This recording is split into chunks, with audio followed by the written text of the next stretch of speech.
مانگنے کا تو مانگنا چاہیے، لیکن مانگنے کا طریقہ ہم اگر سنت کے مطابق کر لیں تو میرے خیال میں بہت کچھ مل جاتا ہے۔ اصل میں تھوڑا ہمیں انڈرسٹینڈنگ کی ضرورت ہے۔ جب ہم رب تعالیٰ سے رحم مانگ رہے ہوتے ہیں، اس کا کہنے کو تو 3 حرف پر مشتمل لفظ ہے رحم، لیکن اتنا وسیع المعانی ہے اور اتنا براڈ بیسڈ ورڈ ہے یہ کہ جب ہم اللہ تعالیٰ کے حضور عرض کرتے ہیں کہ یا اللہ ہم پر رحم فرما دیے، تو اس کے اندر ایک تو کنفیشن چھپا ہے کہ میں بڑا گنہگار ہوں، خطا کار ہوں، تو مجھ پہ رحم فرما دے۔ دوسری بڑی بات یہ ہے کہ میں اقرار کر رہا ہوں اللہ کے حضور کہ میرے پاس اپنی غلطیوں، کوتاہیوں اور گناہوں کی کوئی جسٹیفیکیشن نہیں ہے۔ میں اسے جسٹیفائی نہیں کر سکتا by any means, by any standards, کہ یہ غلطیاں مجھ سے کیوں ہوئیں، میں نے یہ گناہ کیوں کیے۔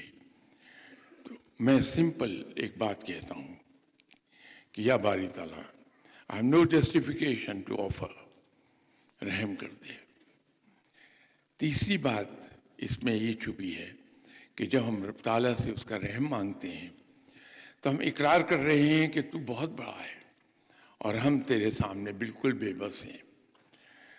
تو ہمارے پاس اس کے علاوہ کوئی چارہ نہیں ہے کہ ہم تیرے سامنے ہاتھ جوڑ کے کھڑے ہو جائیں گھٹنوں کے بل اور تجھ سے کہیں کہ یا اللہ تو معاف فرما دے، تو زبردست ہے، طاقتور ہے۔ یہ اس ایک لفظ رحم میں چھپی ہیں۔ تو جب ہم رب سے اس کا رحم مانگتے ہیں تو کیا کیا مانگ لیتے ہیں، کیا کیا اقرار کر لیتے ہیں ہم، اس کے بعد رحمتے ہیں۔ تو جب رب تعالیٰ ہمیں معاف فرما دیتا ہے، ہم پر رحم کرتا ہے، تو اس کے نتیجے میں اس کی رحمتیں نازل ہوتی ہیں ہم پر۔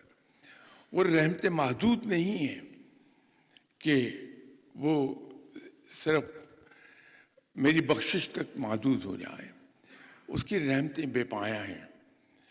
وہ ایسی بارش ہے جو انسان کی تمام all aspects of his life، وہ بارش اس پر برستی ہے اور وہ نوازا جاتا ہے۔ اس میں دنیاوی ضروریات بھی ہیں، دنیاوی چیزیں بھی ہیں۔ تو کچھ چیزیں بن مانگے ہم تک آ جائیں گی، اور وہ ہیں دنیاوی جس کے لیے ہم اللہ کے حضور دن رات ماتھا رگڑتے رہتے ہیں، وہ از خود آ جائیں گی۔ اس لیے کہ رب کے نزدیک یہ دنیاوی مال و زر، یہ دنیاوی چیزیں، دنیا کی حقیقت رب کے نزدیک مری ہوئی جو گل سڑ گئی ہے اس بکری کے بال، ایک بال کے برابر بھی نہیں ہے۔ اتنی حقارت سے دیکھتا ہے رب اس دنیا کی دنیاوی چیزوں کو، وہ از خود آ جاتی ہیں ہم تک۔ تو رب تعالیٰ سے ضرور مانگیے، دل کھول کے مانگیے، لیکن کم از کم مجھے کوشش کرنی چاہیے کہ میں رب سے جو کچھ مانگوں وہ سنت کی اتباع میں مانگ لوں۔